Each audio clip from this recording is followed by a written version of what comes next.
मित्रों नमस्कार। ये वीडियो महाकुंभ 2025 में हाल ही में हुई दुर्घटना स्टैम्पीड या भगदड़ के बारे में है। इसके ऊपर बहुत सारे वीडियो, बहुत सारी चर्चाएं हो चुकी हैं। तो ये एक और इस कड़ी में एक और वीडियो को आप समझ सकते हैं। तो लेकिन मैं उन विषयों पे बात नहीं करूंगा जिन विषयों पे या जिस टॉपिक को लेकर के पहले ही दूसरे वीडियो में बहुत सारी चर्चाएं और बहस हो चुकी हैं। मैं एक छोटी सी बात रखूंगा, एक पढ़े लिखे इंसान और एक साधारण समझदार इंसान होने के नाते, कि आखिर भगदड़ होती क्यों है या स्टैम्पीड होती क्यों है। मैं इसके विषय में बात करूंगा। तो अगर हम अभी हाल ही का एक उदाहरण लें, जो हाथरस में 2000 जुलाई में जो हादसा हुआ, जहाँ पे कि अ, श्री नारायण हरि जी की जो सत्संग थी, उसमें हजारों लोगों के आने का अनुमान था, लेकिन लाखों लोग आ गए। और बाद में सभी लोग जो थे, जब वो बाबा जी वापस जा रहे थे, तो उस समय वो उनके दर्शन करना चाहते थे और उनके पाँव की धूल लेना चाहते।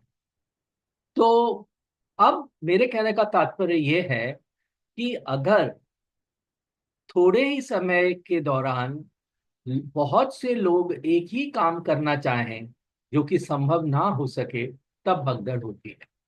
इस बात से आप एग्री करेंगे। समय कम होता है और बहुत सारे लोग उसी एक कार्य को करना चाहते हैं जो कि प्रैक्टिकली पॉसिबल नहीं होता है, इसीलिए भगदड़ होती है। अब हम अगर उदाहरण लें कि मान लीजिए कि किसी भगवान के किसी मूर्ति के दर्शन करने हैं और एक बहुत लंबी कतार, हजारों लोगों की कतार लगी हुई है, और एक एक करके लोग आगे बढ़ रहे हैं और दर्शन करते हैं और आगे निकल जाते हैं। तो इसमें भगदड़ नहीं मचती है और इसमें स्टैम्पीड नहीं होती। क्यों? क्योंकि यहाँ पे समय सीमा जो है वो निर्धारित नहीं है कि आपको किस समय दर्शन करना। लेकिन अगर आप सोचिए कि एक मुहूर्त हो, एक छोटा सा समय हो जिसके दौरान ही दर्शन करने हो और बहुत लंबी कतार लगी हो, तो क्या होगा? तो भगदड़ मचेगी। क्यों? क्योंकि सब लोग ये सोच रहे हैं कि मुहूर्त ना निकल जाए, और मुहूर्त के बिना दर्शन का कोई महत्व नहीं है। तो यही चीज जो है वो महाकुंभ में हुई। क्योंकि मौनी अमावस्या का जो शुभ मुहूर्त था, वो एक छोटा सा समय था जिसमें सभी लोग स्नान करना चाहते।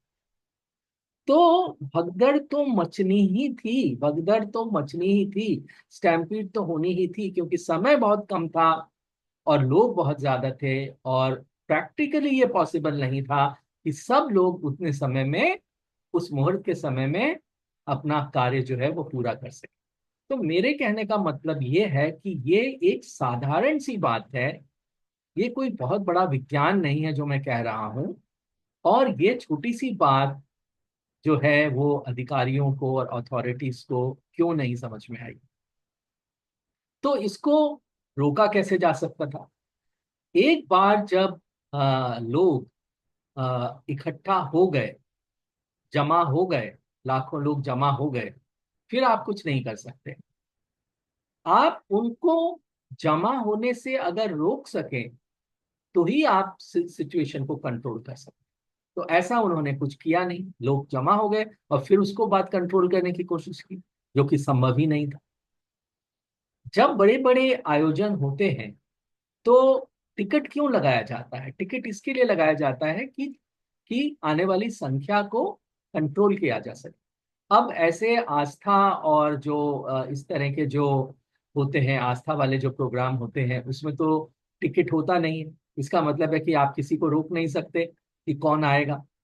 और आपको इस बात का अनुमान होना चाहिए कि जब बहुत सारे लोग आ जाएंगे तो स्थिति आउट ऑफ कंट्रोल हो जाएगी।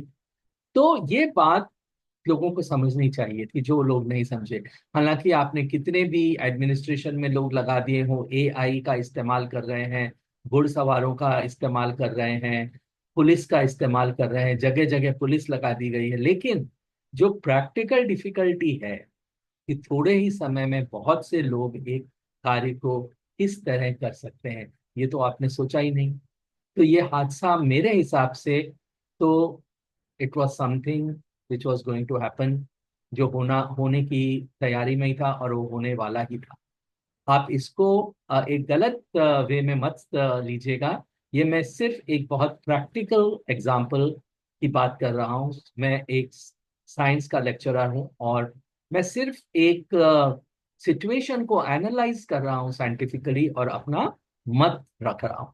तो मेरे हिसाब से इतने ज्यादा लोगों की संख्या को आने से पहले ही रोकना चाहिए था, क्योंकि आने के बाद कुछ नहीं किया जा सकता।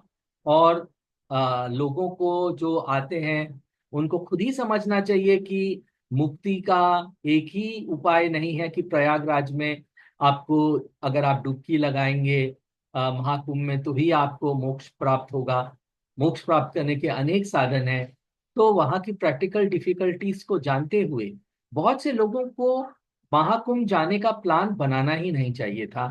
ये मेरा अपना पर्सनल विचार है। आप इससे एग्री हो सकते हैं, नहीं भी हो सकते हैं। जो भी आप हो, आप अपने विचार, अपने कमेंट्स मेरे इसमें वीडियो में डालिए। मेरे वीडियो को देखने के लिए और सुनने के लिए बहुत बहुत धन्यवाद। Thank you very much and see you again in the next video. Thanks a lot.